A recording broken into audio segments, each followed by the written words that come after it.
Hai guys, kembali lagi. Maaf ya, tadi ada sedikit salah pahaman.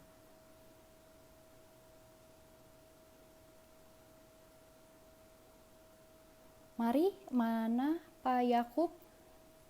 Kembali aku ngundang Pak Yakub untuk join.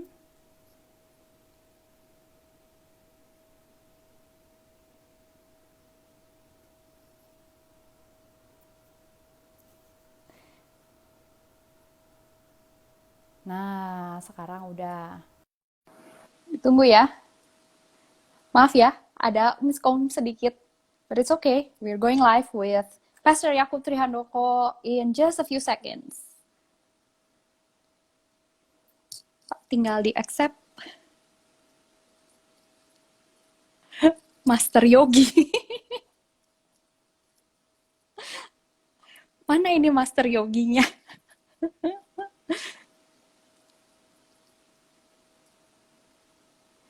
Tulisannya masih waiting for Yakub Trihandoko. Sebentar ya.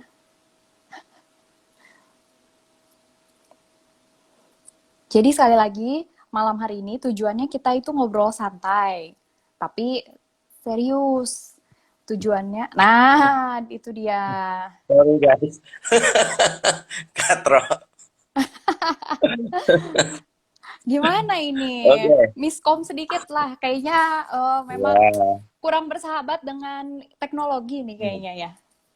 iya memang bersahabatnya sama bahasa roh ini langsung Eh, dunia roh mengerti suara Tuhan langsung. jadi gimana Pak kabarnya Surabaya? Iya, baik masih di Jawa Timur letaknya. Sibuk? Kayaknya Oke, makin oke. sibuk nih sejak Apanya? sejak Weh, lockdown ada ini. Profesor Joas Profesor Joas. Halo, Profesor Joas. Wah, iya. Mana? Ya, ini tambah sibuk sih, tambah sibuk. Tambah Betul ya? sibuk ngurusin bencana ini loh, gereja tanggap bencana. Wah, ngurusin Oh, rapid test gitu, pembagian sembako dan udah sebagainya. ganti profesi tah? Apanya? Ganti Iyalah, profesi. semua menerima itu juga LPG 3 kilo, air isi ulang juga. Aduh. Jadi Pak, sekali lagi terima kasih buat waktunya untuk bergabung malam Ya, hari ini. Kita punya waktu satu ya, jam tepat ya, untuk ngobrolin soal bahasa roh. Jadi kita langsung ya. aja ya. Pak, silakan. Mm-mm. Kenapa sih waktu pertama ditanya, yuk live bareng, kenapa langsung topik yang dipilih tuh langsung bahasa roh gitu? eh Kenapa ya? Karena topik itu sulit sih. Jadi kalau nggak bisa kan nggak masalah. Karena topiknya sulit. Nggak sih pikirannya karena gini loh. Banyak orang tuh salah paham tentang bahasa roh dan Hmm. salah pahamnya sih dalam taraf tertentu sangat memprihatinkan. Contoh lah beberapa yang saya pernah temui itu ada orang yang merasa begini, kayak aku ini nggak pernah berkenan di hadapan Tuhan. No matter what gitu, aku sudah tried many things at times, many things gitu, tapi tetap Hmm. nggak berkenan. Terus ditanya, kenapa kamu merasa begitu? Karena aku nggak pernah dapat bahasa roh. Padahal orang Kristen itu kan harus berbahasa roh. Hmm. Berarti aku Ya, ini nggak pernah good enough gitu di ya, hadapan Allah gitu. ya, Makanya udah ya, ya. puasa, udah macem-macem apa, tetap nggak dapat, dia jadi merasa kayak spiritually inferior gitu loh. Bahkan Hmm. ada orang yang akhirnya dia berpikir untuk meninggalkan kekristenan, dan ini serius sih, ini serius. Oh Dia ya? berpikir untuk mengakhiri kekristenannya karena dia mendengar pendetanya berkata bahwa seorang Kristen itu kalau sejati itu harus berbahasa roh. Kalau nggak berbahasa roh nggak bisa masuk surga. Nanti soalnya kalau di surga itu semua pakai bahasa roh begitu loh. Jadi nanti Hmm. semua di surga itu pakainya bahasa roh, sehingga kalau kamu nggak bisa bahasa roh sekarang, nanti di surga pasti nggak bisa gitu loh. Kamu mesti Waduh. nggak bisa masuk surga. Nah, tapi Aduh. sebaliknya, di sisi yang lain, Hah? orang-orang reform, bagian orang-orang protestan yang anti bahasa roh, begitu kan, gitu. Akhirnya kan mereka merasa bahwa kayak, apa sih, aku ini kok bisa bahasa roh ya? Padahal katanya nggak ada bahasa roh, jangan-jangan aku kemasukan setan ini gitu. Nah itu ada juga orang-orang yang Iya, mengalami iya, iya, iya. kebingungan, Iya, iya, termasuk di iya. jemaat direct gitu kan, karena namanya Hmm. aja kan reform gitu kan gitu. Terus ada yang tanya gini, Pak, saya mau sharing sedikit, nggak tahu saya ini orangnya aneh atau enggak gitu. Saya ini bisa bahasa roh Pak gitu. Jemaat rek bilang begitu. saya ini bisa bahasa roh Pak gitu. Terus Jadi saya malah jawab ya kebingungan berarti ya. Kalau iya bisa saya malah gampang. kebingungan. Kalau bisa malah bingung karena merasa reform kan. Ya tak jawab, baguslah kamu bisa bahasa roh kan, kamu nggak bisa bahasa Inggris, nggak bisa bahasa yang lain kan. Kalau saya sih Mandarin pengennya juga bisa nggak bisa, Mandarin sih. Itu yang bisa susah. Mandarin ya, supaya Iya, bisa dagang ya, jualan jeans. kan itu bahasa masa depan katanya. Ya. Nah, terus jadi Ya. terus jadi lanjut itu kan jadi memang ternyata topik ini penting ya karena memang banyak kesalahpahaman Benar, terutama. kesalahpahaman. Macam-macam di mana-mana. Jadi saya juga pernah khotbah di gereja karismatik ditanya, Pak ya aku percaya bahasa roh enggak? Percaya Roh Kudus enggak? Saya jawab ya percayalah. Kalau enggak ada Roh Hmm, Kudus mana bisa bertobat? Kemudian dia tanya, loh berarti Pak ya aku berbahasa roh gitu. Loh, hubungannya apa gitu? Hubungannya apa? Percaya Roh iya, iya. Kudus dengan berbahasa roh gitu. Nah, itu kan Hmm, pertanyaan-pertanyaan ini bahkan bisa mengganggu dalam skala yang lebih praktis ya, yang lebih kecil gitu. Misalnya tuh. ada satu orang yang dari reform, pacarnya dari karismatik gitu, itu bisa menimbulkan masalah pada waktu menikah apa segala macam gitu. Karena selalu dianggapnya itu inferior oleh suaminya dan suaminya merasa kalau kamu belum berbahasa roh berarti something wrong with you gitu loh. Hmm, Jadi menghakimi, ada ke arah judgmental. Ini kalau diteruskan, macam-macam alasan-alasannya. Sehingga hmm. saya pikir selain karena topiknya ini sulit, memang topik ini sering disalahpahami orang sih. Makanya kita ada di sini untuk membahas gitu. Ah, jadi para pemirsa silakan bertanya yang sulit-sulit ya, mumpung ada ini. Mumpung topiknya sulit, jadi kalau saya nggak bisa jawab kan dimaklumi. Jangan khawatir ada Profesor Joat di situ ikut. Kalau bisa live lebih dari berdua sih kita Oh, ada ajak Tracy langsung ya. Trinita juga, ada Tracy Trinita, nyantai aja. Oh, Ada orang yang pintar gabung sini tadi, ada Jimmy Setiawan juga, oh. santai aja. Iya. Ini mereka Iya. menjagain kali ini bener nggak ini omongannya justru Oh takut gitu. nanti kacau katanya. Ini orang-orang dari tadi bisa nggak sih nggak bahas tentang rambut ini? Ini topiknya bahasa roh ya, bukan rambut. Oke, jadi itu alasan mengapa kita perlu bisa berbahasa roh. Oh. Bukan ya. Mengapa kita perlu belajar tentang bahasa roh. Gitu. Perlu belajar bahasa roh gitu. Nah, Ya. alasan yang lain menurut saya gini sih. Mengapa kita perlu belajar tuh tadi saya sudah singgung kan. Karena ada banyak kesalahpahaman. Dan ini saya Hmm. kasih contoh aja lah.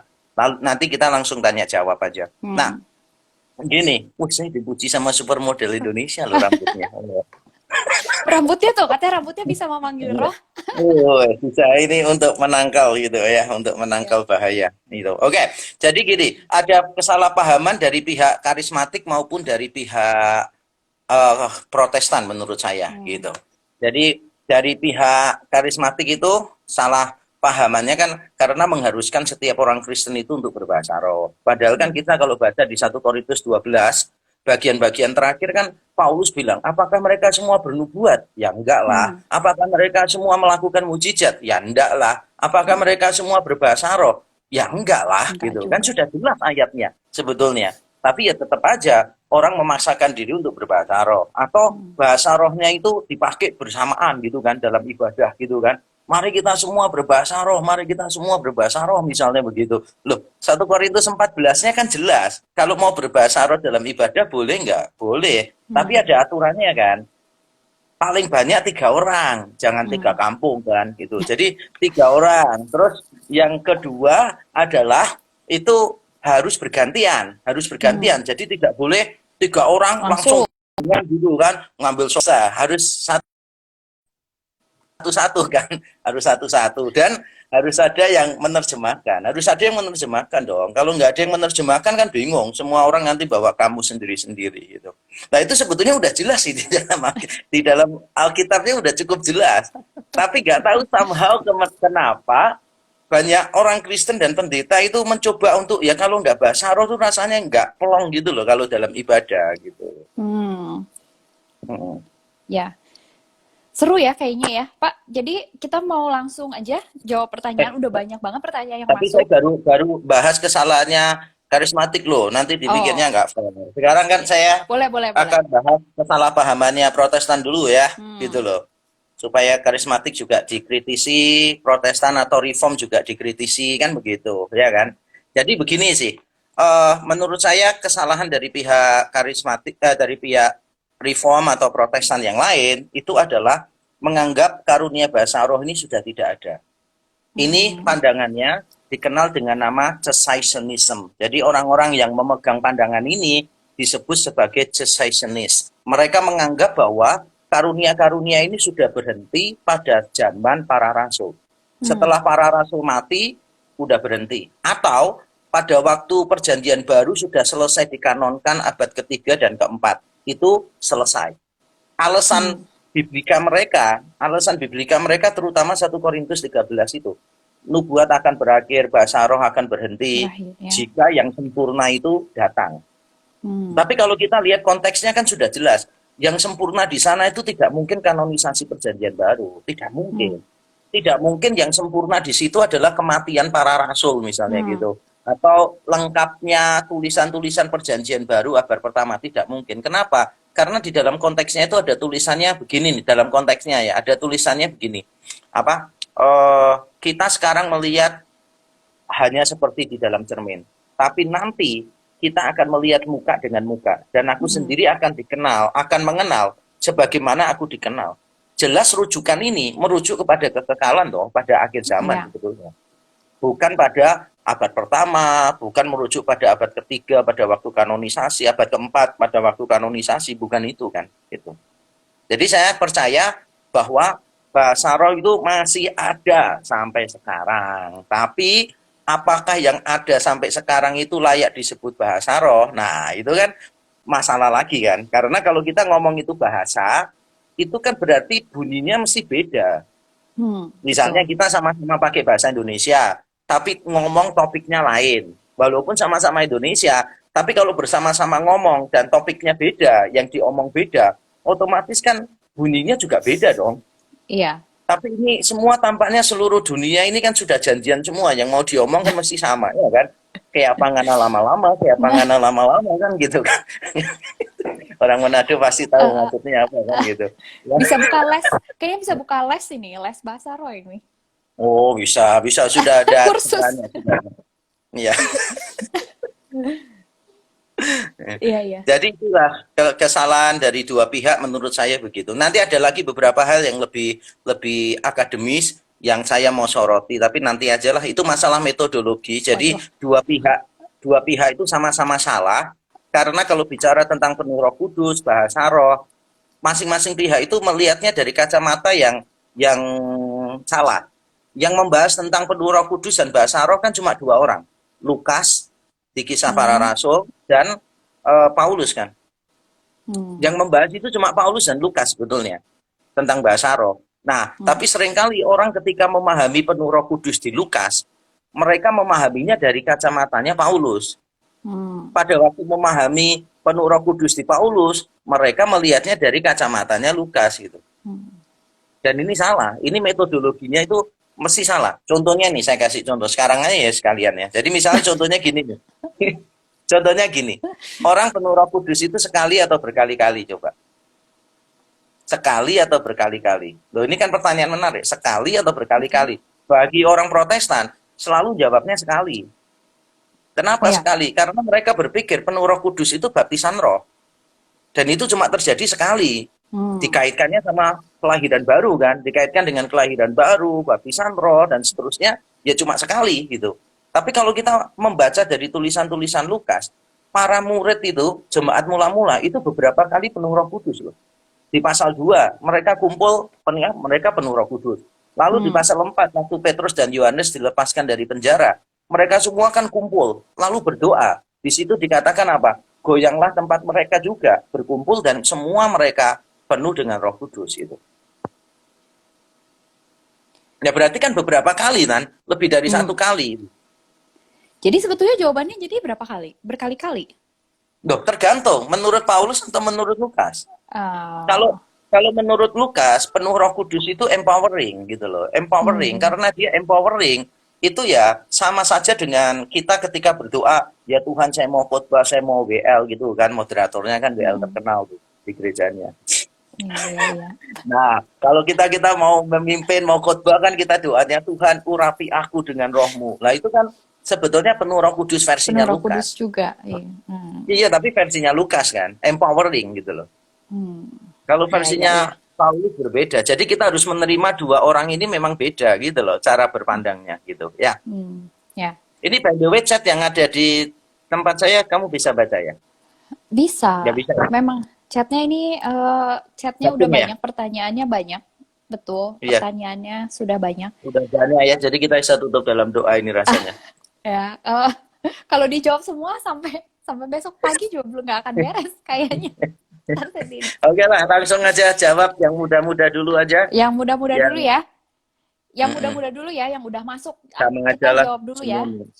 Yang udah Mm, masuk. Apakah bahasa mm. roh itu bahasa asing? Tadi aku lihat ada juga beberapa yang Oke. nanya. Wih, bahasa roh itu bahasa asing atau tidak? Ini. Nah, oke. Beberapa orang meyakini bahwa itu adalah bahasa asing, tapi menurut saya tidak. Jadi disinilah metodologi tadi kita perlu pahami.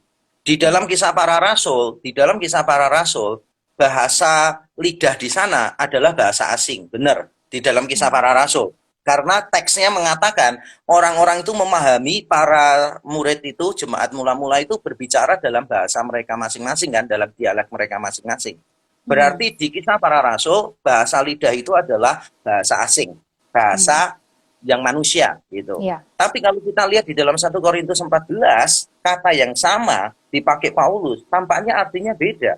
Karena Paulus misalnya berkata begini, aku akan berdoa dengan akal budiku, tapi juga aku akan berdoa dengan rohku. Lalu Hmm. Paulus menyebut ini bahasa-bahasa malaikat misalnya begitu. Hmm. Dia menyebutnya dengan istilah bahasa malaikat gitu. Dan itu ketika dia menjelaskan, dia seolah-olah memberitahu kita bahwa bahasa itu sebetulnya adalah bahasa yang spiritual gitu, bukan cuma bahasa asing. Bukan ya. Iya, mengapa saya yakin itu? Sebab kalau itu bahasa asing, kan kita nggak perlu karunia untuk menafsirkan bahasa roh. Bisa Kita kan kursus hanya ya. perlu kursus ya kan, nggak perlu karunia bahasa roh dong, nggak perlu berdoa dong. Jadi Hmm. berangkat dari dua data yang berbeda, tapi bukan bertentangan ini, maka saya menafsirkan bahasa roh itu apa? Bahasa roh itu gini, bahasa yang bukan bahasa ibu atau yang pernah dipelajari oleh pembicaranya. Hmm. Jadi bahasa yang tidak pernah dipelajari dan itu bukan bahasa ibu dari pembicaranya. Tapi Itu tiba-tiba bisa nggak bisa. bentuk Hmm. bisa tiba-tiba bisa itu Hmm. bisa nggak bentuknya itu bahasa asing misalnya bahasa Jerman bahasa Yunani gitu, oh bisa, pasti bisa bahasa Hmm. Yunani, orang tiba-tiba bisa bahasa Yunani bisa, walaupun saya doakan mahasiswa STT Amadius nggak dapat karunia itu karena saya dosen Yunaninya. Nah, jadi bisa itu bahasa asing bisa, tapi juga bahasa roh itu bisa bahasa yang orang nggak tahu, memang nggak paham, orang lain nggak bisa paham. Itu Hmm. bukan bahasa asing, tapi memang itu bahasa malaikat, bahasa Hmm. spiritual gitu lah, antara Iya, kita iya. dengan Tuhan. Yang berdoa itu roh kita gitu. Hmm. Gitu sudah. Moga-moga Itu terjawab ya. jawabannya. Ya, lanjut lagi ya. Hmm. Masih ada Yuk. sekitar 2000 lagi pertanyaannya. Eh, Hmm. jadi apakah setiap orang Kristen harus bisa bahasa roh? Bagaimana 1 Korintus 14 ayat 22? Iya. Apakah semua orang Kristen harus berbahasa roh? Jawabannya jelas ya. Apakah semua orang Kristen harus berbahasa roh? Jawabannya adalah tidak. Tidak. Mengapa tidak? Karena di dalam 1 Korintus pasal yang ke-12 sampai yang ke-14 sudah jelas bahwa karunia itu tidak diberikan kepada semua orang. Contoh ya, saya bacakan ini dari 1 Korintus 12 bagian yang terakhir ya. Bagian yang terakhir itu bunyinya begini, ayat 28. Dan Allah telah menetapkan beberapa orang dalam jemaat. Pertama sebagai rasul, kedua sebagai nabi, ketiga sebagai pengajar. Selanjutnya mereka yang mendapat karunia untuk mengadakan mujizat, untuk menyembuhkan, untuk melayani, untuk memimpin, untuk berkata-kata dalam bahasa roh. Hmm. Lalu ayat 29-nya begini. Adakah mereka semua rasul atau nabi atau pengajar? Ini kan pertanyaan retoris. Jawabannya kan tidak. Hmm. Adakah mereka semua mendapat karunia untuk mengadakan mujizat?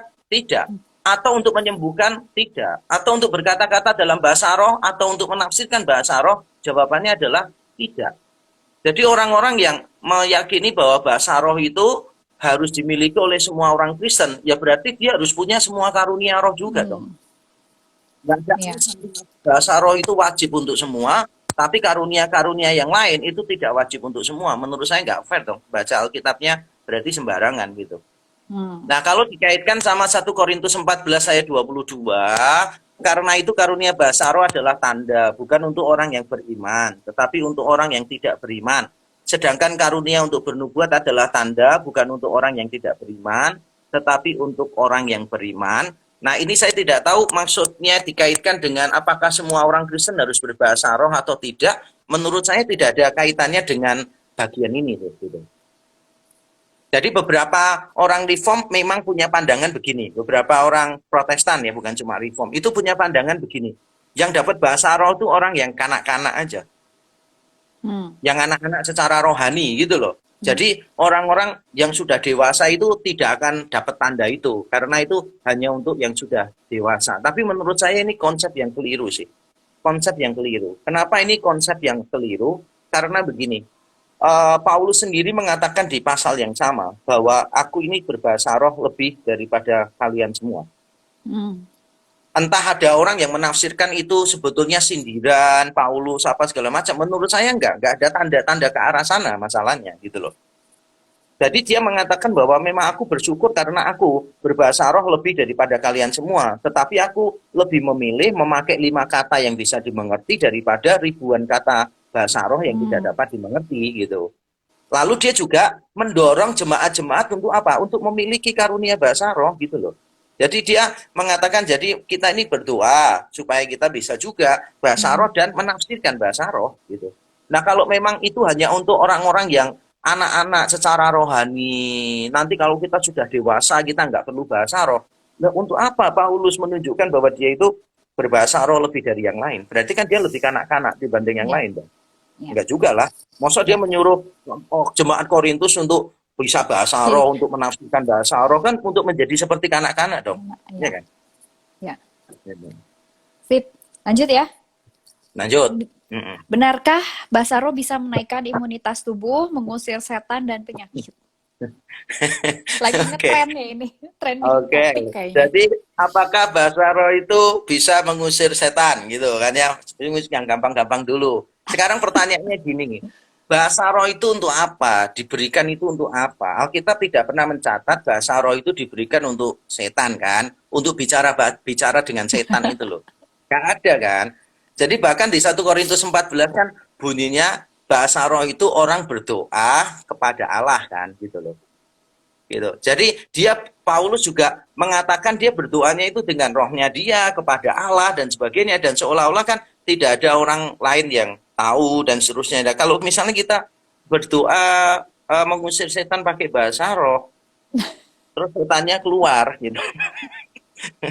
Saya nggak tahu setan apa yang keluar dan nanti berikutnya setan mana yang masuk sih gitu. Setannya udah les bahasa roh kali. Iya. Gitu. Nah, kalau apakah bisa meningkatkan imunitas tubuh, ini kita harus fair ya. We have to be fair. Sebetulnya kalimat pendeta itu didasarkan pada sebuah artikel sih memang. Sebuah artikel yang masuk di salah satu jurnal psikologi gitu. Nah, di situ disebutkan memang bahwa riset terhadap beberapa orang dari sisi neuroscientist gitu, neuroscience, itu ternyata terbukti bahwa orang yang berbahasa roh apa itu beberapa bagian otaknya dia yang berkaitan dengan sukacita, berkaitan dengan macam-macam menurut neuroscience itu memang lebih dinamis daripada yang tidak berbahasa roh. Gitu. Nah, sekarang pertanyaannya, apakah dengan demikian kita bisa mengatakan bahwa bahasa roh itu berkaitan dengan imunitas? Jawabannya adalah tidak. Tidak, kenapa? Satu, karena Alkitab tidak pernah mengatakan bahwa bahasa roh itu berguna untuk kesehatan, gitu kan. Misalnya, pada waktu Timotius sakit, Paulus malah berkata, kamu banyaklah minum air putih, jangan air putih saja, tapi tambahkan sedikit anggur. Dia tidak bilang, Timotius, kamu harus lebih banyak bahasa roh, supaya imunitas tubuhnya naik. Kepada Epafroditus misalnya di Filipi pasal 2 itu Epafroditus kan melayani dia di penjara kan gitu, dan sakit hampir mati kan gitu. Tapi kan Paulus nggak menyuruh dia untuk berbahasa roh juga kan gitu loh. Jadi saya pikir Alkitab tidak memberikan rujukan keterkaitan apapun ya, apapun antara bahasa roh dengan imunitas tubuh gitu, nggak ada kaitannya. Tapi saya bisa memahami cara berpikir di dalam penelitian itu yang dilakukan oleh dokter bedah di Oral Roberts ya. By the way, dokter itu juga kena skandal pada akhirnya. Skandal sesuatu lah. Tapi itu nggak ada hubungannya lah dengan artikelnya. Kan kita nggak boleh gara-gara orangnya melakukan kesalahan gitu, terus semua pandangannya salah kan ya nggak Langsung bisa lah. salah Itu kan gitu ya. itu logical fallacies ya kan, logical fallacies. Nah, jadi kalau menurut saya sih begini, eh kalau orang itu pelampiasan emosinya itu baik. Jadi bukan cuma bahasa roh loh ya. Tapi kalau orang itu suka tertawa, hidupnya sukacita terus, nanti hasilnya sama kok dengan penelitian itu. Ngerti maksudnya? Jadi Banyak jadi banyak poin banyak dengerin pentingnya, yang lucu-lucu gitu ya. iya gitu, dengerin yang lucu-lucu supaya imunitas tubuhnya itu naik. Jadi gini sih sebenarnya intinya. Jadi saya paham mengapa hasilnya itu bisa bagus. Seandainya hasilnya itu benar ya, tapi itu tetap bisa diterangkan begini. Pada saat orang berbahasa roh dalam tanda kutip, entah benar entah tidak ya, kan terjadi releasing emotion kan. Hmm. Nah, releasing emotion itu memang bagus untuk kesehatan kita gitu loh. Jadi misalnya orang-orang reform itu kan biasanya emosinya kan kurang sehat ya kan. Kalau dengerin guruan itu kan dia diem. Nanti setelah selesai acara baru cari kamar mandi kan ketawa-ketawa Baru ketawa. sendiri ya. Nah, makanya banyak yang nggak sehat tuh ya kan. Banyak yang nggak sehat. Banyak yang tekanan tinggi Oh, udah benar-benar orang-orang darah reform. tinggi, Nah, darah tinggi. tekanan darahnya tinggi kan. Nah, jadi kalau kita ini emotionally itu healthy gitu, ya otomatis itu akan membuat imunitas kita tambah baik, semuanya tambah baik. Jadi sebetulnya bukan cuma masalah bahasa rohnya sih, tapi itu masalah releasing emotionnya itu loh, yang menjadi kunci ya. Ya. Cuma itu nggak dibahas sih sama orang-orang yang mengatakan itu. Iya. Oke, itu Baik. analisa saya dari sisi ilmiahnya. Oke. Ya. Wah, berubah profesi lagi. Lanjut. Oh iya. Jadi, bagaimana cara menerjemahkan bahasa roh? Apakah itu karunia? Tapi mengapa jarang ditemukan di gereja? Ya, jadi jelas kalau kita melihat di 1 Korintus 14, Paulus mengatakan, hendaklah kamu berdoa juga supaya kamu dapat menafsirkannya. Ini 1 Korintus 14 ayat 13 bilangnya begini, karena itu siapa yang berkata-kata dengan bahasa roh, ia harus berdoa, supaya kepadanya diberikan juga karunia untuk menafsirkannya. Jadi kalau karunia bahasa roh yang dimaksud oleh Paulus di sini, bahasa rohnya kan bukan bahasa manusia kan?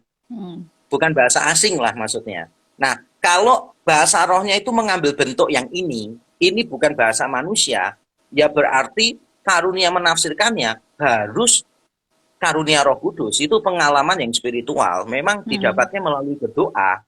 Tapi kalau seandainya itu bahasa roh yang versi Lukas, mungkin kalau ada orang lain yang bisa 25 bahasa, otomatis dia bisa langsung tahu orang itu ngomong apa kan. Gitu Iya. loh. Jadi itu orang langsung bisa tahu orang ini lagi ngomong apa. Mungkin karena stoknya bahasa dia banyak. Kan itu banyak kesaksian begitu kan. Ada Iya, orang iya. yang kelihatannya gak berbahasa roh direkam gitu. Lalu rekaman itu ditonton oleh orang dari negara lain. Dan dia kaget setengah mati. Karena orang itu ternyata sedang apa? Sedang menghujat Allah. Di dalam bahasa Dengan asingnya bahasa itu. itunya. Oh. Sedang menghujat Allah. Tapi dari pengalaman saya ya, misalnya nih, jangan kaget nih. Saya itu berapa kali pelayanan di gereja-gereja Pentakosta dan karismatik. Nah, suatu ketika itu saya khotbah. Waktu-waktu saya berdoa mau khotbah, itu ibu di depan saya itu bahasa roh dalam tanda kutip. Lalu dia menerjemahkan sendiri. Wah, jemaat tuh nangis-nangis. Lalu dia berbahasa roh lagi, dia menerjemahkan sendiri. Tapi hati saya itu nggak tenang. Saya merasa bahwa orang ini itu menghujat Roh Kudus. Bukan menghujat Roh Kudus. Orang ini sedang menghujat Allah. Tapi kan saya nggak kenal orang ini kan. Jadi saya tanya ke gembalanya yang kenal. Jadi saya datangi gembalanya dan saya tanya gitu. Kenal nggak sama ibu di depan saya? Oh kenal. Dia bertobat sungguh-sungguh nggak? Dia bilang nggak pernah bertobat. Rasanya minggu lalu aja masih ke dukun kok. Dia sering kemana-mana nyari jimat. Langsung saya datangi orang itu. Saya tengking toh untuk berhenti kan. Dalam nama Yesus berhenti. Pada waktu saya tengking dalam nama Yesus berhenti, dia manifest. Dan kelihatan sekali dari manifestnya itu, ada kekuatan supranatural sih. Itu bukan cuma masalah psikologis, tapi masalah supranatural, memang kerasukan setan gitu. Hmm. Lalu di tempat yang lain, saya khotbah misalnya. Saya sudah sering khotbah di gereja itu. Lalu pada waktu habis khotbah, nyanyi, itu ada orang di pojok, koordinator guru sekolah minggunya. Itu tuh berbahasa roh. Tapi Tuhan kasih tahu, orang ini sebetulnya sedang marah sama Tuhan sih, kecewa sama Tuhan. Bukan bahasa roh apa gitu, bukan memuji Tuhan, bukan apa. Nah, tapi kan Hmm. mau tanya sama pemimpinnya situ nggak ada gembalanya. Terus Ya. bagaimana cara ngujinya toh? Jadi akhirnya tak datangi orang ini. Jadi tengah semua nyanyi doa, orang ini tak datangi, lalu di telinganya tak bisiin kalimat, God loves you. Ketika mendengar kata Allah mengasihi kamu, orang ini bisa lompat ke belakang itu langsung jatuh, dia teriak, tidak. Hmm. Dia langsung teriak, tidak. Allah tidak mengasihi aku. Lalu tak sadarkan, lalu saya mulai konseling. Jadi orang ini bukan kerasukan setan ya. Kasus ini bukan kerasukan setan. Tapi dia benar-benar kepahitan dengan Allah gitu. Karena masalah Hmm. keluarga. Nah ini kan berarti saya nggak ngomong saya punya karunia menafsirkan loh ya. Mungkin lebih tepatnya mungkin karunia membedakan roh aja kali. Cuma saya nggak tahu soalnya dia ngomong apa. Saya cuma tahu intinya aja. Intinya Hmm. dia ngomong apa gitu. Jadi ada yang nanya tadi, jadi Bapak bisa berbahasa roh nggak katanya? Saya dulu bisa. Hmm. Dan saya Dulu, yakin dulu tuh maksudnya sudah lama, for a while. hmm. Saya merasa itu asli genuine bahasa roh karena bunyinya nggak sama dengan seperti yang di gereja-gereja itu. Jadi bukan 11, 12, 13 atau bukan kayak ngana lama-lama, sandal lawas itu bukan. Jadi benar-benar pada momen-momen tertentu ketika saya benar-benar down and I did not know what to pray gitu. Tiba-tiba aja itu muncul. Tapi Hmm. itu sangat jarang sih, sangat jarang. Ya, oke. Sama Jadi, seperti kalau orang bilang bahasa roh itu kan harus dipakai terus-menerus gitu. Nah kalau hmm, jawaban saya sederhana. Nah kalau itu kesembuhannya dipakai terus-menerus aja ke rumah sakit apa gitu.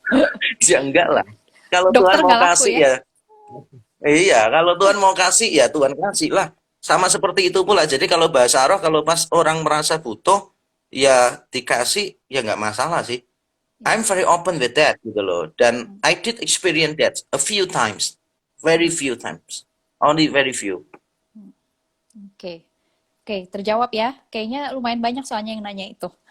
Terus lanjut Mm-mm, pertanyaan berikutnya nih, pertanyaan yang cukup populer juga.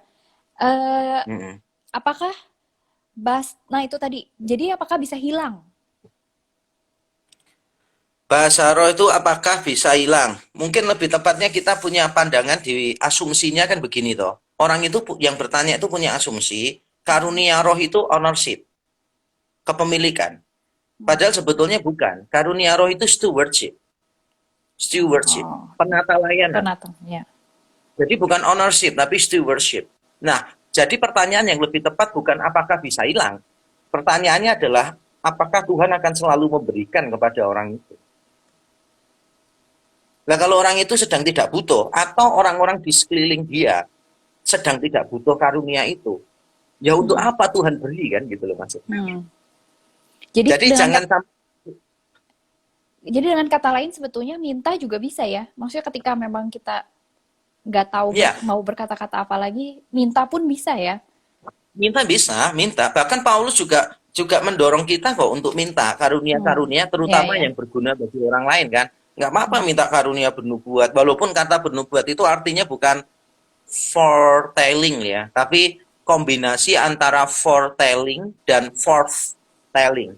Jadi memberitahu sebelumnya, memprediksi dengan memberitahukan keluar apa yang menjadi Hmm. isi hati Tuhan. Jadi kalau Hmm. menurut saya, kalau kita berbahasa roh minta sama Tuhan, ya nggak apa-apa minta sama Tuhan. Tapi walaupun kita punya, itu bukan ownership gitu. Hmm. Makanya saya lebih suka memakai istilah given. Karena di dalam 1 Korintus 12 itu Paulus sangat menghindari istilah jadi yang seorang memiliki karunia ini, yang lebih banyak ditonjolkan oleh Paulus adalah roh memberikan ini, kepada orang lain diberikan ini, dan seterusnya. Jadi penekanannya lebih ke arah Allah sebagai subjek ya. Hmm. Jadi sekali lagi kata kuncinya sebetulnya bukan di ownership-nya, tapi di stewardship-nya. Bagaimana kita menggunakan itu dengan tanggung jawab kalau diberi, dan bagaimana kita menggunakannya untuk kepentingan banyak orang. Oke. Pak, ada pertanyaan dari Prof. Yoas, mau ditampilkan? Wah, kalau biasanya sulit ya itu ya, dilewati aja. Yang mana, mana, mana. Itu.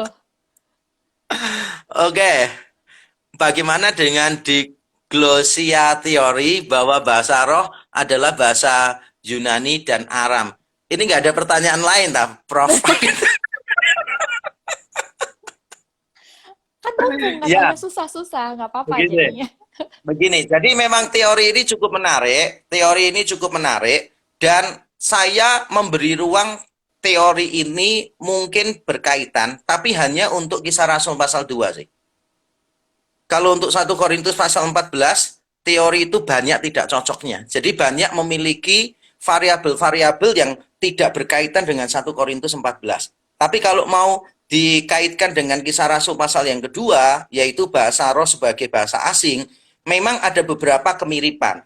Tapi menurut saya pun, kalau itu ditafsirkan demikian, saya cenderung menganggap mungkin ada unsur paralelomaniaknya ya. Paralelomaniaknya itu dalam arti ada kesejajaran-kesejajaran, benar. Ada, ya mungkin ada kemiripan-kemiripan kalau kita mau rekonstruksinya. Tapi kemiripan itu kan bukan selalu berarti keterkaitan misalnya gitu. Anyway, jawaban saya adalah itu tidak applicable untuk 1 Korintus 14. Tapi kalau untuk Kisah Rasul pasal 2 masih ada ruang sih untuk diskusi lebih lanjut. Gitu. Ya. Jadi terjawab ya, Ini kalau terjawab ya dijawab, Prof ya. dijawab detail nanti semua bisa lari semua ya, cari kamar mandi muntah semua ya. Ya Lain Pak, kali pertanyaan dikasih yang peraturan ya, Profesor jangan ikut ya. nggak boleh nanya ya, di Iya, blok nggak ya. boleh nanya ya. Iya, di blok aja itu, Prof. Yoas itu. Ini nih, ini Ah, juga banyak nih, pertanyaan ini juga cukup banyak yang masuk. Fungsi bahasa roh dalam ibadah. ya, kalau memang bahasa roh masih ada, apa fungsi bahasa roh dalam ibadah? Fungsinya itu kalau ada penerjemahnya aja. Jadi kalau ada penerjemahnya, dia berfungsi, yaitu membangun orang lain. Kalau tidak ada penerjemahnya, berarti dia membangun orang yang berbahasa roh itu sendiri. Makanya tidak perlu keras-keras. Ya ngomong pelan aja lah, sebelah-sebelahnya jangan sampai tahu. Kan itu memang bahasa yang orang kanan kirinya nggak tahu gitu loh, untuk apa dipakai. Nggak Kecuali ngerti juga kalau ya. ada yang menerjemahkan gitu loh. Kalau ada yang menerjemahkan itu kan, wah nanti orang lain kan bisa diberkati kan gitu. Sama seperti kalau kalau misalnya nih gaya-gaya penyembahan, wah gitu. Nggak tahu Cornerstone ada penyembahan nggak gitu. Yang misalnya Penyembahan orang kemuliaan Tuhan. karismatik kemuliaan. Jadi orang-orang karismatik itu kan, misalnya Pentakosta itu kan kadang kan menyembah Tuhan gitu kan, haleluya gitu kan, engkau baik gitu. Terus bahkan kan ada yang bersaksi toh. Itu saya juga dulu sama teman saya gitu kok. Jadi waktu di sekolah Alkitab saya masuk persekutuan, beberapa orang datangnya telat gitu loh. Terus saya minta teman saya geser dong, geser dikit, dia nggak mau. Dia tetap aja, walaupun dengar itu dia ngangkat tangan, dia tetap penyembahan terus gitu. Jadi bingung, ini nggak dapat tempat duduk kan, gitu dia nggak mau geser gitu kan. Jadi akhirnya tak deketin gitu, dan terus saya penyembahan gitu, haleluya, tolong geser sedikit gitu. Nah akhirnya dia langsung geser gitu, karena rohnya frekuensinya udah nyambung gitu. Nah, pada waktu kita mendengar doa orang, kita bisa dikuatkan nggak? Bisa kan? Pada waktu Ya. kita mendengar ucapan syukurnya orang, kita bisa dikuatkan nggak? Bisa. Nah, itu sebabnya pada waktu orang berbahasa roh, itu perlu untuk diterjemahkan. Sebab kalau nggak diterjemahkan, dia nggak ada gunanya. Jadi nggak usah dipakai di dalam ibadah. Atau kalau orangnya mau pakai, ya pelan-pelan aja, kanan kiri depan belakangnya jangan sampai tahu Nggak lah, usah. jangan sampai dengar. Iya, apalagi dikasih mic gitu kan, nggak usah lah. Ya, Jadi kalau buat kita nih orang awam ya, yang ya, gimana cara gimana ya? Maksudnya kan nggak semua dari kita punya sense-nya gitu untuk ngebedain. Oh ini asli, ini ya. enggak. Ya gini, kita itu bisa tahu itu tidak asli kalau gini, kalau bunyinya sama semua. Maksudnya semua orang Kalau sama semua. iya, Atau kan kalau kita lihat ke gereja manapun ya, kita ke gereja manapun kan, gitu. Bunyinya kan mesti ya 11, 12, 13, 14. 11, Mirip-mirip 12, lah ya. 13, 14. Itu bahasa pertama, jenis pertama, ya kan? Yang kedua adalah sandal lawas, sandal lawas, sandal lawas, sandal lawas, ya kan? Ya itu kan tinggal beli yang baru aja, sandalnya kan udah cukup. Ngapain sandal lawas kita bawa ke Dibawa, ibadah? jangan dibawa-bawa Iya. terus ya. Ya, terus ketiga itu kan yang bahasa Manado itu kan, gitu. Itu penting sih bahasa Manado itu. Jadi dulu ada teman suruh doa makan kelamaan kan, udah lapar dia bahasa nyanyi minta nyanyi lagi, setelah nyanyi bahasa roh lagi gila kan. Udah orang udah lapar semua mau makan, dia pakai penyembahan nyanyi bahasa roh lagi. Lah kalau ngadepin orang bahasa roh gitu harus didatangi, didekatin, lalu kita pakai jenis yang ketiga gitu. Kayak apa ngana lama-lama, kayak apa ngana lama-lama. Yang dalam bahasa Manado artinya kenapa kamu Kenapa? lama-lama. Nah itu kalau bahasanya semua sama, ya pasti bukan Hmm. bahasa roh lah. Namanya aja kan bahasa sih. Bahasa itu kan terus orangnya itu loh, mengungkapkannya itu kan beda-beda kan gitu. Ya. Misalnya nih, kamu dengan saya lagi ibadah bareng-bareng berbahasa roh misalnya gitu. Ya, mungkin kan saya mengucap syukur lah Tuhan itu baik begini begini begini. Nah, kamu sedang membawa persoalan rumah tanggamu ya kan, income turun gitu kan, suami sering marah gitu kan ya beda sih bahasanya kan mesti beda ya. Iya, iya. Pak Boaul mau dipilih? Ada beberapa pertanyaan kan yang udah ada di chat. Mau dipilih? Kamu aja yang pilih lah, kamu aja yang pilih. Aduh, saya ada ini ada sekitar 5.000 sekarang pusing Ya, milihnya. berarti mulai dari yang 5.001 dulu, 5.001 dulu ya. Yang kan paling ada ini dulu. 5.000.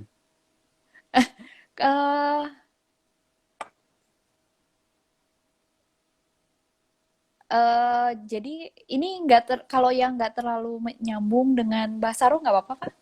Tapi penting Ya, kayaknya ini pertanyaannya. apa? Bagaimana gereja menyikapi penyakit yang pandemi secara spiritual dan intelektual? Oke. Jadi gini sih, apakah pandemi ini merupakan hukuman dari Tuhan? Silahkan dibaca di IG-nya Apologetika Indonesia ya kalau nggak salah ya, API ya. Saya sudah nulis tentang itu. Jadi saya yakin ini bukan hukuman dari Tuhan, gitu. Jadi kalau ada orang-orang yang menganggap ini hukuman dari Tuhan, menurut saya kok salah ya, gitu. Menurut saya salah. eh Secara empiris maupun secara teologis salah. Secara empiris salah itu karena ada banyak orang Kristen yang sungguh-sungguh itu kena. Dan beberapa orang Kristen yang nggak sungguh-sungguh nggak kena. Bahkan orang yang di luar Kristen juga nggak kena. Gitu kan. Jadi bagaimana kita bilang itu hukuman gitu. Wong corona datang tanpa ngecek KTP kok ya. Terus juga kalau itu hukuman Iya. secara teologis itu bermasalah begini. Kalau memang itu hukuman Allah, berarti apa yang dilakukan orang untuk menolong korban itu secara teologis keliru. Misalnya gereja tangga bencana, ngapain saya dirikan dan membantu orang-orang itu? Gak ada gunanya. Kan orang itu sedang dihukum sama Allah. Ya ngapain saya bantu? Kalau saya bantu kan berarti saya melawan Allah dong. Iya. Nah, itulah sebabnya misalnya Francis Schaeffer itu kan mengatakan, karena dosa dan kejahatan itu bukan ciptaan Allah, maka menolong orang yang menderita itu tidak melawan Allah. Hmm. Karena kan bukan hukuman Allah Bukan, kan, ya, gitu bukan loh. hukuman Jadi, Allah. Iya. iya kalau itu hukuman Allah bagaimana gitu. Jadi itu yang saya pikir kita perlu pahami. Nah, juga bagaimana sikap gereja dalam kondisi semacam ini. Menurut saya gereja memang harus harus berperan secara nyata gitu. Hmm. Jangan pada momen-momen sekarang ini gereja malah mengisolasi diri begitu. Baru tadi saya diskusi sama satu ya teman hamba Tuhan juga lah. Karena di sosmed tuh ternyata ada beberapa hamba Tuhan yang mengemis secara tidak langsung gitu loh. Hmm? Nulis, Oh ya. walaupun situasi kayak begini, saya yakin Tuhan akan memelihara hidup saya gitu. Kan lebih baik langsung telepon gereja tangga bencana, saya kirimi sembako deh. Minta gitu ya. Langsung saya kirimi sembako gitu kan ya, nggak perlu lah kayak begitu gitu loh. Hmm. Jadi jangan memusingkan diri kita tapi coba mikirin berperan penting di dalam dunia ini apa Hmm. gitu loh, Ya, gitu. ya. Nah itu Tuh. saya pikir gereja kok kurang berperan ya dalam kondisi Ke- seperti sekarang ini loh. ya, ya. Kecuali gereja tangkap bencana ya. Ya gereja baru itu, oh Lanjut, Pak. iya. Nih ya. Yo, sejauh ini pernah tahu ada yang bisa terjemahin bahasa roh nggak, Pak? Atau belum ada? Ataukah benar karunia itu nggak ada di zaman sekarang seiring dengan tidak adanya bahasa roh di zaman ini menurut paham reform? Kalau ditanya apakah saya pernah melihat orang menerjemahkan bahasa roh, jawabannya adalah tidak. Saya tidak pernah melihat ada orang berbahasa roh dan diterjemahkan oleh orang lain. Tapi saya tidak pernah melihat itu bukan berarti tidak ada kan, gitu. Hmm. Karena kan saya tidak tahu segala sesuatu, saya bukan maha tahu. Dan saya mendengar dari beberapa kesaksian orang yang sungguh-sungguh, mereka pernah menyaksikan ada orang yang berbahasa roh, terus diterjemahkan oleh orang lain yang sama-sama tidak kenal. Dan ternyata isinya sama. Nah, itu pengalaman orang lain. Nah, jadi saya tidak mau menjadikan, oh saya tidak pernah melihat itu. Berarti itu tidak pernah ada. Menurut saya ini klaimnya too much ya. Hmm. Jadi kita harus menghindari klaim-klaim yang semacam itu. Karena ada beberapa orang Kristen itu sering terjebak pada kesalahan yang semacam itu. Jadi misalnya kayak begini nih, saya pernah ketemu sama satu orang yang dulu Kristen terus akhirnya nggak mau Kristen kan gitu. Dia bilang begini, Pak Yakub percaya ada kebangkitan orang mati? Percaya? Dia bilang gitu. Terus dia bilang gini, Pak Yakub pernah lihat orang mati langsung bangkit? Tidak pernah. Ya berarti tidak ada. Hmm. Ya. Gitu jawabannya orang itu. Nggak berarti tidak ada gitu. Terus saya tanya balik sama dia gitu loh. Bapak percaya ada itu nggak? Ada kayak organisme tertentu di planet lain? Percaya? Dia bilang. Bapak pernah lihat? Enggak. Enggak, berarti nggak ada. Terus dia bilang, lo nggak bisa begitu. Lo nggak bisa begitu bagaimana? Itu kan that's your logic gitu loh. I'm following your bad logic kan gitu. Jadi menurut saya sesuatu itu tidak ada itu bukan berarti kita nggak pernah lihat itu bukan berarti tidak ada. Ya itu terlalu empirical sih gitu. Nah kalau orang reform itu biasanya menolak karunia ada sampai sekarang ya kita udah bahas di awal kan. Tapi Ya. menurut saya kok itu argumen dari teman-teman reform yang bukan kontinualis ya, yang cessationist menurut saya kok lemah sih. Gitu. Hmm. Oke ini. Bagaimana dengan baptisan Roh Kudus yang dilakukan oleh beberapa gereja dan indikator seseorang mendapatkan baptis Roh Kudus adalah dengan berbahasa roh. Oke, sekali lagi kita bicara metodologi ya. Kata dibaptis Roh Kudus itu muncul di dalam tulisan Lukas dan muncul di dalam tulisan Paulus. Dalam tulisan Paulus ada di dalam 1 Korintus 12 ayat 12. Kalau dalam tulisan Lukas muncul di Kisah Rasul pasal 1. Jadi Kisah Rasul pasal 1 itu Yesus kan bilang begini kan.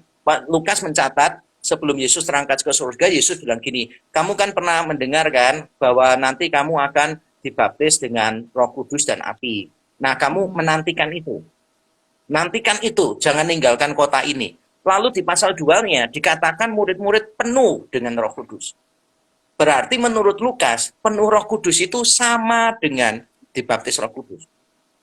Menurut Lukas. Gitu loh. Nah, kalau kita berbicaranya pada Lukas ini, karena pertanyaannya kan lebih mengarah ke Lukas ini kan, gitu. Jadi dibaptis Roh Kudus itu penuh Roh Kudus. Jadi kalau kita mau tanya, apakah dibaptis Roh Kudus harus berbahasa roh? Berarti jawabannya adalah, apakah penuh Roh Kudus harus bahasa roh? Kan sama soalnya, identik kan? Nah, jawaban saya adalah tidak harus bahasa roh. Ini saya ketemu sama teman saya, Mbak Tuhan juga itu. Dia yakin bahwa orang Kristen harus bahasa roh. Terus saya tanya, kenapa harus bahasa roh? Dia jawab, Kisah Rasul pasal 2 udah jelas. Mereka ketika dibaptis Roh Kudus, dipenuhi Roh Kudus, mereka berbahasa roh. Terus saya tanya, Bapak berbahasa roh enggak? Berbahasa roh, penuh Roh Kudus. Iya dong, tandanya berbahasa roh. Saya tanya, waktu Bapak berbahasa roh ada lidah-lidah api enggak di kepalanya Bapak? Enggak.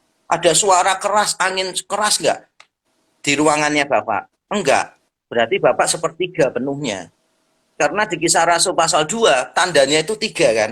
1, ada lidah-lidah api. 2, ada tiupan angin yang keras. Dan 3, ada apa? Bahasa lidah. Jadi kalau orang cuma bisa bahasa lidah, tapi nggak ada lidah-lidah api, tidak ada angin yang keras, dia cuma sepertiga. Nggak penuh sih. Cuma sepertiga. Lah kalau mau konsisten kan following bad logicnya kan gitu toh.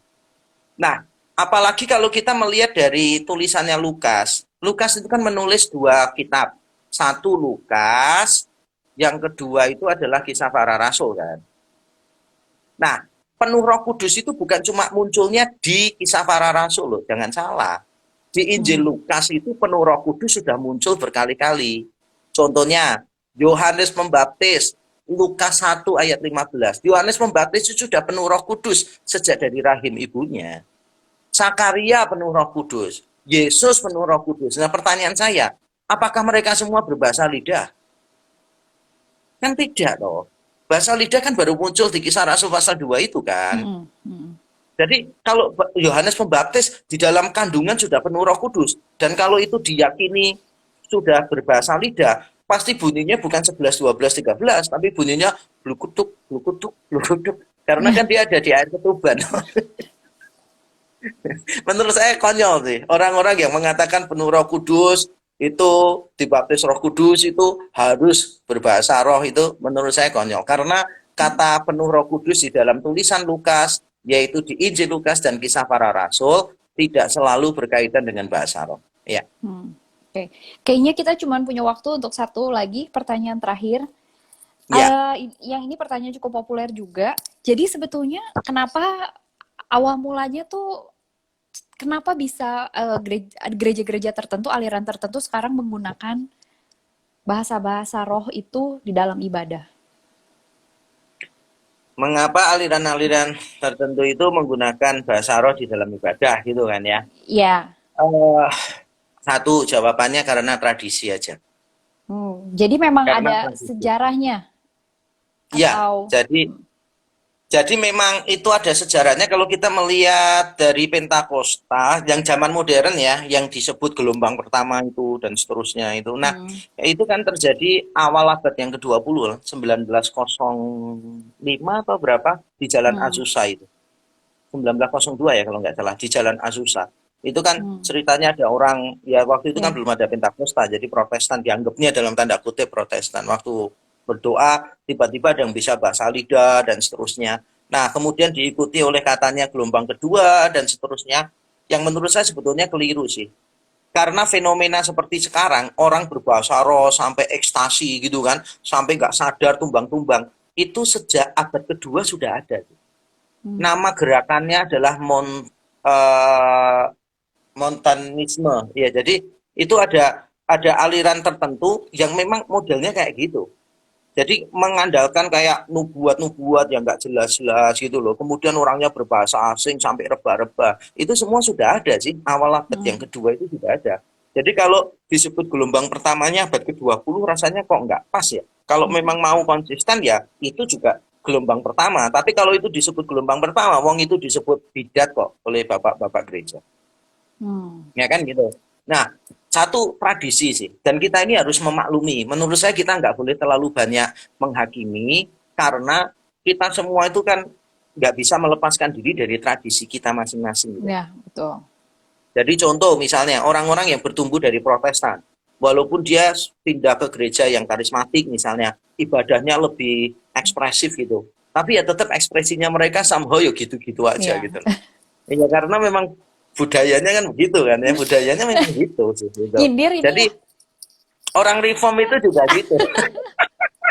Orang reform itu juga begitu sih. Jadi orang reform itu juga misalnya ya, mereka meyakini bahwa ibadah yang benar nggak boleh pakai drum, hanya boleh pakai himne misalnya gitu. Loh itu dasarnya bukan Alkitab, dasarnya tradisi. Gitu.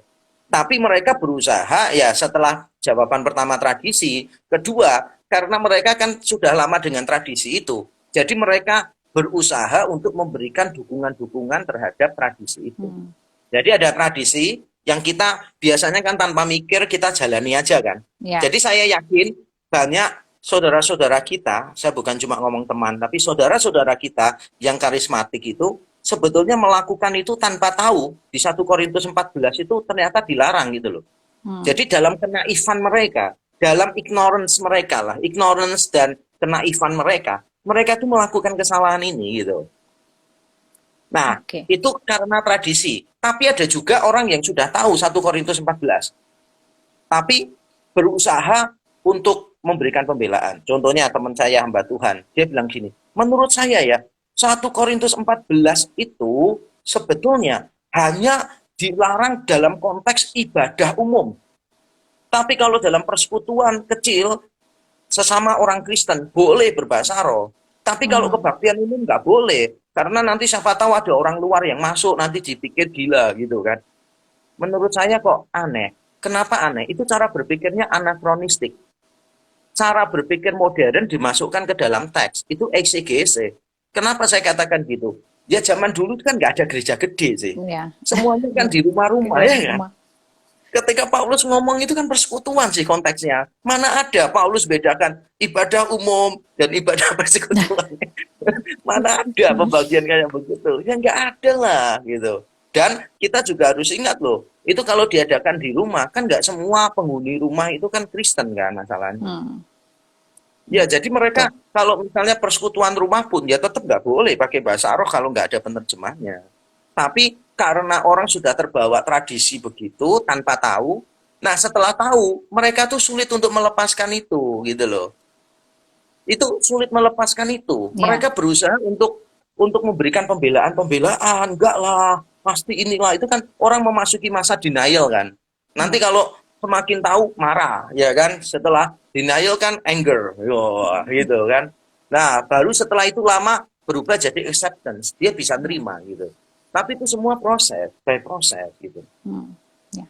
Pak, mohon maaf sekali lagi, waktunya udah Ya. hampir sejam karena IG Live cuma bisa 1 jam. Setelah ini akan putus, 3 menit lagi kayaknya akan putus. Jadi kita udahin aja ngobrol online malam hari ini. Mohon maaf, banyak banget pertanyaan yang memang belum terjawab. Buat teman-teman yang joinnya tadi agak telat, nonton dari awal, karena di awal juga udah banyak ya Pak ya penjelasan yang harusnya bisa menjawab banyak pertanyaan juga. Pak, sekali lagi terima kasih buat waktunya. Sama-sama. Kapan-kapan kita ketemu lagi. Belum bisa ke Bandung, kita ketemu online. Jadi, oh ya, pengumuman. Mulai minggu depan, STT Amadeus ada kelas online. Betul, Pak? Benar, kelas online cara menafsirkan Alkitab yang baik dan benar secara sederhana. Jadi bisa ikut ya. Yang nonton di sini boleh daftar, boleh ikut. Nah, Instagram Live ini akan tersedia selama 24 jam ke depan, jadi bisa ditonton di Instagramnya Cornerstone 24 jam ke depan. Oke, Pak. Yap. Sekian, terima kasih. Bye-bye thank you banget buat waktunya. Thank you. Yang semua sudah join, thank you. Sorry ya, nggak semua bisa dijawab. Thank you. Bye-bye. Stay safe, stay healthy. Ya, you too. Ya, bye, Pak. Yeah. Thank you semuanya. Bye-bye.